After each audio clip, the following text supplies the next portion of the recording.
This is the Late Round Podcast with your host, JJ Zacharisa.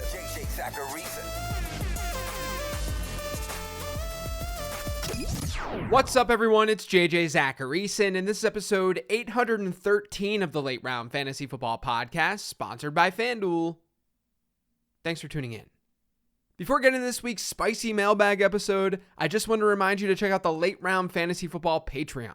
The Patreon is run by yours truly, and I offer up rest of season rankings and tiers, weekly rankings and tiers, live stream Q&As, a great Discord community, and more. You can check it all out on lateround.com. Now let's get to these questions. The first question this week is from Patreon. It's from Jacob. It says, what can we expect from CJ Stroud and his pass catchers rest of season? Thinking about your research done this offseason on rookie quarterbacks, their pass catchers, and their production, it doesn't seem favorable that this pace is maintained. Does this make Nico Collins and Tank Dell possible sells for this season? So one of the things I brought up for years on this show is how rookie quarterbacks are almost always not a good thing for pass catchers and their ceiling. Since 2011, among 37 relevant rookie quarterbacks, so quarterbacks who played the majority of their team snaps at the position, only 3 of them gave us a top 12 wide receiver in points per game. And really, that's top 15 wide receiver. Those quarterbacks were Christian Ponder, Justin Herbert, and Andrew Luck. You guys might remember me talking about this over the offseason. Keenan Allen was Justin Herbert's wideout. That season, Allen finished with a 27% target share per game rate, and he caught 100 passes. Andrew Luck had Reggie Wayne. Reggie Wayne that season had 195 targets on a 32% target share per game. Christian Ponder's wide receiver who got there was Percy Harvin. But Harvin's production, his ceiling, largely came from what he did on the ground. He ran the ball 51 times that year for 342 yards and 2 touchdowns. So in essence, compared to history, what's happening with someone like Nico Collins, it's something that we really haven't seen before if this maintains. Because Nico's target share per game rate, it's good, but it's not elite. It's 22.7%. But as it stands today, he's the wide receiver 7 in PPR points per game. From the perspective of, will he maintain that high of a rank from here on out, I think the answer is probably not. According to PFF's expected fantasy points model, only Devon Achane, Raheem Mostert, Christian McCaffrey, and Brandon Ayuk have outperformed their points per game expectation at a higher rate than Nico Collins. I would anticipate all of those players, for one reason or another, to slow down their pace at some point this season. But I think this is also a classic case of assuming regression equals sell. Regression doesn't always mean that you just sell players. The market often will bake in that regression. I mean, right now, I'm higher than the market. When I'm looking at my rest of season rankings versus Fantasy Pros rest of season rankings, I'm higher when it comes to Achane, Ayuk, and Nico Collins. That's despite being a nerd who focuses a lot of attention on regression. As it relates to some of the ADP trends that I talked about prior to the season, I actually got a mailbag question about Nico over the summer. So I talked through that. Collins wasn't a middle round wide receiver selection. So the whole rookie quarterback thing didn't really apply to him in terms of exceeding ADP expectation. It applies to players drafted in the single digit rounds. Now, I wasn't shouting from the rooftops to draft Nico Collins. I'm not sitting here trying to get credit for nailing that pick. I said that he was a fine selection, and I was drafting him this year where the market had him. I'm just pointing out that all the stuff about wide receivers not performing well versus ADP expectation, it was for middle round wide receivers. Honestly, like a Michael Pittman type. Pittman is the real threat to that research compared to Nico Collins. Because Collins didn't have that high of an ADP. Overall, though, I think that you have to still react to what's happening in the current season instead of being anchored to a probability-driven trend. We're now getting a lot of evidence that CJ Stroud is the truth.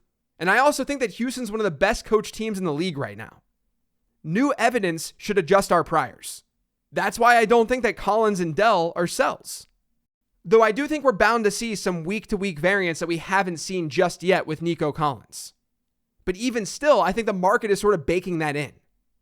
So right now, in the moment in redraft, I do not think that Nico Collins is a sell.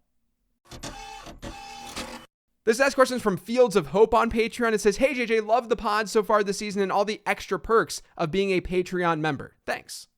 I don't understand why Kyren Williams is not a top 10 running back in your rest of season rankings still. He's a top 5 running back right now, and he just had a monster week yet again. The system that he's in and having Sean McVay creates an atmosphere where he isn't facing stacked boxes as often. Is the addition of Cooper Kupp going to even help more with this? Teams are not focusing on stopping Kyren as much compared to Puka and now Kupp coming in, it seems like. So I've got Kyren Williams as my RB16 rest of season, which is actually 2 spots higher than Fantasy Pros expert consensus rankings. So I technically like Kyren Williams more than the market. My question back to something like this though, who should Kyren Williams be ahead of? I actually have him ahead of Ramondre Stevenson, who's very oddly ranked as RB8 over on Fantasy Pros. But are you going to take Kyren Williams over someone like Alvin Kamara, Devon Achane, DeAndre Swift, Aaron Jones? To me, all of those players are more appealing. Now, the usage for Kyren has been fantastic, and the production has matched too. Since Cam Akers left LA, Williams has averaged a 91% running back rush share per game rate. His target share per game is 16.3%. Those are seriously elite numbers. And his red zone usage, according to fantasylife.com, that's been really good too. So what's not to like? Well, I don't think that pace is going to maintain on a lot of levels. Like I said, without Cam Akers in that lineup, Kyren Williams' running back rush share is at 91%. Since 2011, the highest running back rush share per game rate that we've seen has come from Derrick Henry. It was in 2021 during that 8-game season that he played. He saw 84% of Tennessee's running back rushes. Now we can sit back and say, well, who else is going to take touches out of that backfield? And like I said on last week's late round perspectives episode with Ray Garvin, I agree. That backfield, I wish I liked another running back. I wish I liked Ronnie Rivers and Zach Evans as players. But that doesn't mean that a player like Rivers or a player like Zach Evans eventually can't still see some work. And Williams has largely just been a volume play. He's been great in fantasy. But according to Next Gen Stats, of the 34 running backs with 30 or more carries this season, Kyren Williams is 28th in rushing yards over expected per carry. He's barely above average in success rate. He's 25th in PFF's rushing grade. He's really ordinary in yards after contact per attempt. He's really not performing at that high of a level as a running back talent. He's just seeing a lot of volume. And there's value to that. That's why I still have him ranked as a very solid RB2. And because I'm not that big of a believer in his backups, it's probably why I have him ranked ahead of consensus. I'm also concerned though with how LA is scoring their touchdowns. Among all running backs, Kyren Williams is currently 18th in rushing yards. The reason he's been so valuable in fantasy football across this really small sample is because of touchdowns. Among the top 20 running backs in fantasy, Kyren Williams is 4th in percentage of fantasy points that came from touchdowns. David Montgomery is 1st. Then it's Raheem Mostert, and then Devon Achane. The difference between those players and Kyren Williams is that Montgomery isn't being ranked as high as Kyren Williams is. And David Montgomery also has contingent upside if Jahmyr Gibbs gets hurt. With the Miami running backs, Achane is being ranked as high, yes. But we're also talking about an offense with the most touchdowns in the league and a coaching staff with a really good history of using running backs in an efficient way. The Rams offense overall has been pretty average. And speaking of that Rams offense, how they've scored their touchdowns, that matters here too. Across the league, only the Ravens and 49ers have seen a higher percentage of their touchdowns come via the ground. And that makes sense. Those two teams ranking that high, that makes plenty of sense. The Ravens have Lamar Jackson. The 49ers have Christian McCaffrey, and they're always in a positive game script. The Rams right now have seen the biggest difference in expected touchdown ratio, or how they should score their touchdowns based on pass rate, versus actual touchdown ratio. They should throw for more touchdowns moving forward. So let's recap. Kyren Williams is probably not going to totally maintain this workload. If he does, it's going to be historic. And I don't like betting on an outlier when the player is not special. And judging by his performance this year, and judging by everything we know about Kyren Williams, he's a fine enough player, but he's not special. A Devon Achane type, he has a much greater likelihood of being special. And then on top of all that, there's some regression coming in how the Rams score their touchdowns. That's why, even as a top 5 running back right now, it's hard to rank him that high it's hard to rank him as even a top 10 guy. Because you have to keep in mind that other players like Saquon Barkley or Derrick Henry or Bijan Robinson or Aaron Jones or Josh Jacobs, those guys rank behind Kyren Williams in points per game. But it's been a really small sample. We can't just assume that those players, those really talented running backs, are going to keep going down the path that they're going down right now. This next question is from Twitter. It's from @GMarkert. It says, it's looking to me like late round QB is back, and maybe it was premature to bail on this strategy. When looking at the emergence of undrafted quarterbacks like Jordan Love, CJ Stroud, Josh Dobbs, and even A-Rich, who went very late or undrafted in many leagues. Thoughts? Yeah, guys, no one should have bailed on the strategy.